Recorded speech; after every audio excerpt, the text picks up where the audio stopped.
One day, Percy arrived at the quarry to collect some stone for his freight cars. Snow and frost lay everywhere. There was not a sound to be heard. Percy ventured further. He found Mavis, the new diesel engine, resting in the shelter of some rocks. "Cheer up, Mavis," he whistled. Mavis was still remembering the trouble she'd had with cars. "Manager says I don't listen to advice. He says I've no business jauntering down Toby's line. Toby's a fusspot." "Toby has forgotten more about freight cars than you will ever know," replied Percy. "You must put the cars where he wants them. Then you'll be a really useful engine. Now, if you'll excuse me, I have to take these stones to the harbor." Mavis liked Percy, but she still wouldn't listen to his advice. "Why shouldn't I go on Toby's line?" The siding arrangements were awkward. To put the cars where Toby wanted them, Mavis had to make several journeys.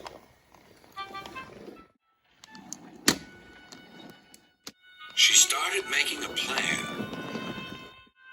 "If we used the teeniest bit of Toby's line," she said to her driver, "we would save all this bother." Her driver, suspecting nothing, allowed them to go as far as the first level crossing.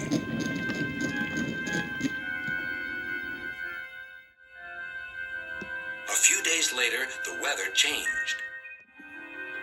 As the snow melted, the quarry grew busy again. Some trains were so long that before leaving the cars for Toby, Mavis had to go beyond the level crossing with them.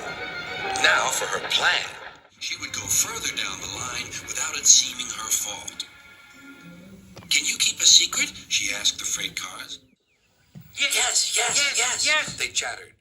"Will you bump me at the level crossing and tell no one I asked you?" The cars promised. But while Mavis was away, Toby arrived. He decided to shunt the cars himself. The cars decided to bump him anyway. They reached the level crossing and Toby's brakes came on. This was the signal for the freight cars. They yelled. Toby was away, with the cars screaming and yelling behind him. No one realized that melted snow had turned a stream ahead into a torrent, and the bridge above it was about to collapse.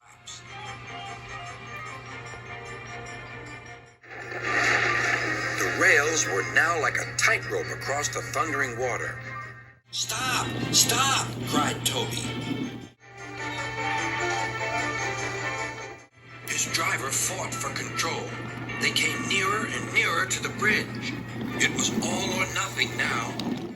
The driver braked hard.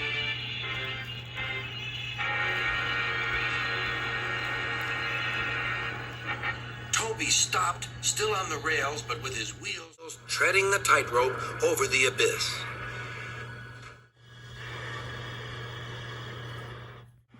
Mavis was horrified and quickly came to the rescue.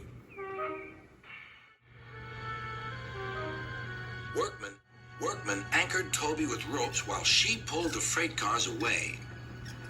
Then she helped Toby to safety.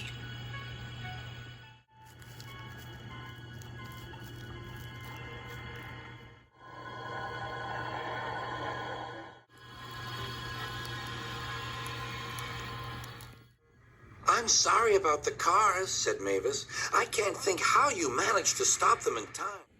"Oh, well," said Toby, "my driver told me about circus people who walk tightropes, but I just didn't fancy doing it myself."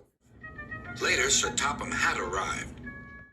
"A very smart piece of work," he said.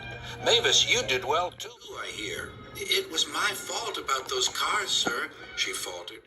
"But if I could what?" "Come down the line sometime, sir. Toby says he'll show me what to do." "Certainly," replied Sir Topham Hatt, "if your manager agrees." And so it was arranged. Now Mavis is as happy as can be, and Sir Topham Hatt thinks she's really useful indeed.